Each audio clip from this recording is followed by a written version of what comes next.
नमस्कार, प्रणाम, सत श्री अकाल, जोहार, आदाब, जय भीम, जय भारत, जय संविधान, जय मूल निवासी।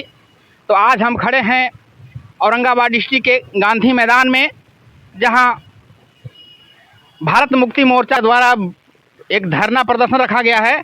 तो चलिए आज हम बात करते हैं यहाँ एकत्रित लोगों से। ये धरना प्रदर्शन किस लिए रखा गया सर? सबसे पहले आपके चैनल को बहुत बहुत साधुवाद। ये धरना प्रदर्शन हम भारत के मूल निवासी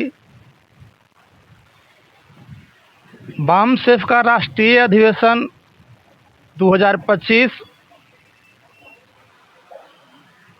26 दिसंबर से 30 दिसंबर तक उड़ीसा के कटक ज़िले में वहाँ पे रखा गया था और पूरा संवैधानिक रूप से कानूनन तौर पर हम लोगों ने सरकार से परमिशन लेकर करके उस ग्राउंड में हम लोग अपना टेंट समियाना सब कुछ अपना खड़ा किए। वहाँ पे देश से लेकर के विदेश तक के डेलीगेट आने वाले थे और कार्यक्रम का 2 दिन पहले सरकार को ये कह करके टाल देना कि आपको परमिशन रद्द किया जाता है, ये संविधान के विरोध में है। हम इसके विरोध में जो संवैधानिक कार्य है जिसका विरोध उन लोग की है कि आपका परमिशन रद्द किया जाता है, आप कार्यक्रम नहीं कर सकते हैं, हम लोगों ने उसका विरोध में 4 चरण में धरना प्रदर्शन रैली, जिसका 7 जनवरी को हम लोगों ने भारत के 725 जिलों में ज्ञापन सौंपा था राष्ट्रपति के नाम से, महामहिम राष्ट्रपति के नाम से। और आज 15 जनवरी को फिर 725 जिलों मुख्यालयों पर धरना प्रदर्शन, और फिर हमारा चौथा कार्यक्रम होगा 22 जनवरी को, जो संविधान पर हमला कर रहे हैं उनके विरोध में प्रदर्शन होगी। और फिर हमारा चरणबद्ध आंदोलन है 22 फरवरी को।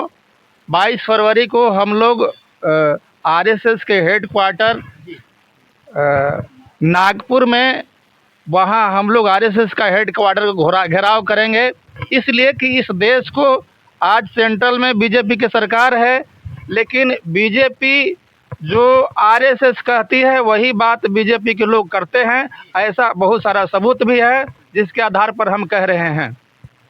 आरएसएस बीजेपी का मिली भगत जो है उसके माध्यम से संविधान के विरोध में जाकर करके, जबकि संविधान में हमको संगठन बनाने का, बोलने का, अपना बात रखने का और संगठन का निर्माण करने का, समाज को शांतिपूर्ण तरीके से संगठन बनाने का, संगठन का कार्यक्रम करने का संविधान में हमारा अधिकार है। फिर भी हमारा संवैधानिक अधिकारों को जबरन आरएसएस बीजेपी वाले लोगों ने संविधान के विरोध में जाकर करके हमारी परमिशन रद्द की गई। इसके विरोध में नागपुर के अंदर हेडक्वार्टर, आरएसएस का जो हेडक्वार्टर है उसको 22 फरवरी को हम लोग घेरेंगे और देश को, जनता को बताएंगे कि आज जो देश में शासन है वो संवैधानिक तरीके से नहीं चल रहा है। इसलिए हम कार्यक्रम यहाँ पे आज दूसरा चरण में हम लोग उपस्थित हैं। अभी तीसरा चरण बाकी है, चौथा चरण बाकी है। ओके सर, तो आप जैसे आपने बताया कि मात्र 2 दिन बचा था आपके कटक वाले राष्ट्रीय अधिवेशन का, अब एकाएक गवर्नमेंट ने उसको परमिशन रद्द कर दिया। तो जो उसमें इतने सारे चीज़ जुटाए गए हों, टेंट लगाया गया हो, क्या इस चीज़ का सरकार जिम्मेवार है? सरकार इसकी भर्ती पूर्ति करेगी भारत मुक्ति मोर्चा को?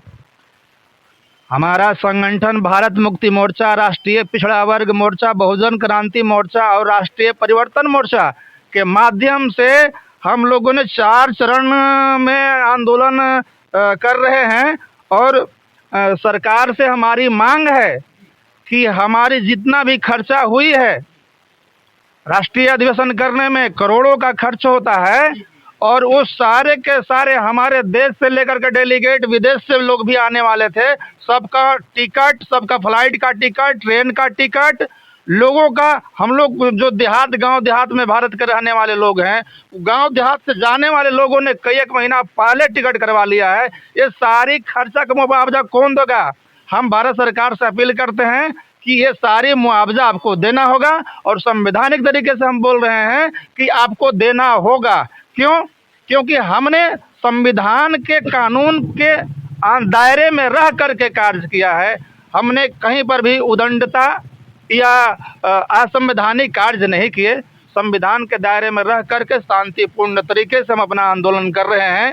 तो सरकार अगर उड़ीसा राज्य के हाई कोर्ट को भी, माननीय हमारे वामन मेश्राम साहब ने वहाँ से भी सहारा मांगे कि हाई कोर्ट हम जाते हैं, हाई कोर्ट के लोगों ने भी वहाँ पे न्याय करने से इनकार कर दिया, कहा कि सरकार का परमिशन है, वो लोग रद्द किए हैं। तो वहाँ से भी हमको कोई खास प्रेफरेंस नहीं मिला, तो हम इसके विरोध में हैं और सरकार को देना पड़ेगा हमारा जितना भी नुकसान हुआ है।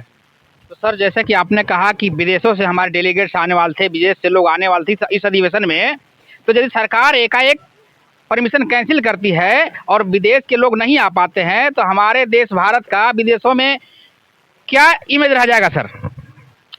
इमेज मूल निवासियों की खराब होगा नहीं। यहाँ का भारत का जो वासी हैं, जो मूल निवासी हैं, वो लोग जानते हैं कि हमारा इमेज क्या है। हमारा इमेज ये है कि हम भारत का मूल हैं, भारत देश हमारा है, विदेशी ब्राह्मणों का भारत देश नहीं है। आज विदेशी ब्राह्मण भारत में आकर कर करके और हमारे भारतवासियों को ही विदेशी साबित करने पर लोग तुले हुए हैं। ऐसा नहीं होने देंगे।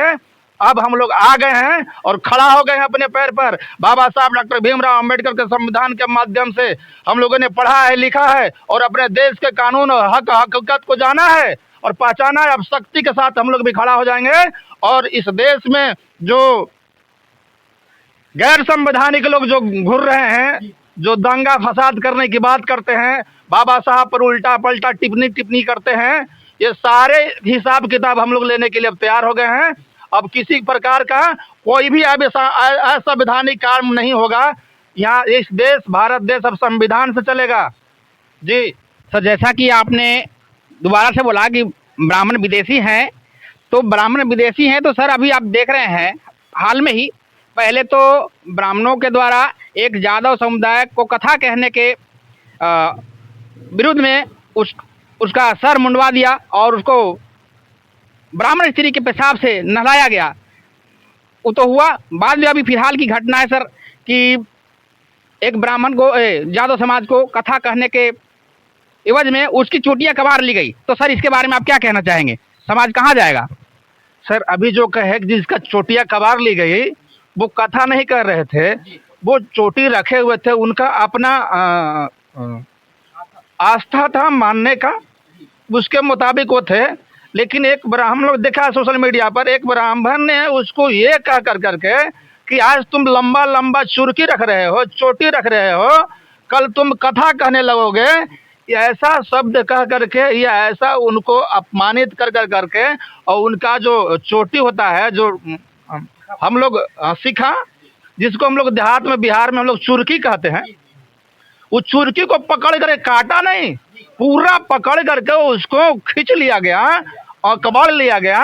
और वहाँ पे दिखा रहे थे सोशल मीडिया पर, हम लोग देखे कि वहाँ पे जितना दूर में कबड़ा है बाल, उतना दूर में पूरा प्लेन हो चुका है।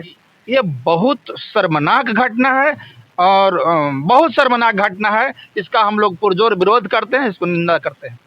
इस घटना को लेकर सर यादव समाज को, ये ST SC जो OBC वर्ग हैं, इन सबों को आप क्या संदेश देना चाहेंगे सर? हम संदेश देना चाहेंगे, चाहे आज मान लीजिए कि यादव समाज OBC में आते हैं, तो चाहे OBC के लोग हों या SC के लोग हों, ST का लोग हों, माइनॉरिटीज जो भी हों, इस देश में बाबा साहब अम्बेडकर ने भारतीय संविधान के अंदर धर्मनिरपेक्ष शब्द है। हमारा भारत देश धर्मनिरपेक्ष है। इसमें सभी धर्म के लोग आराम से शांतिपूर्ण तरीके से रहें, किसी को कोई एलर्जी नहीं होना चाहिए।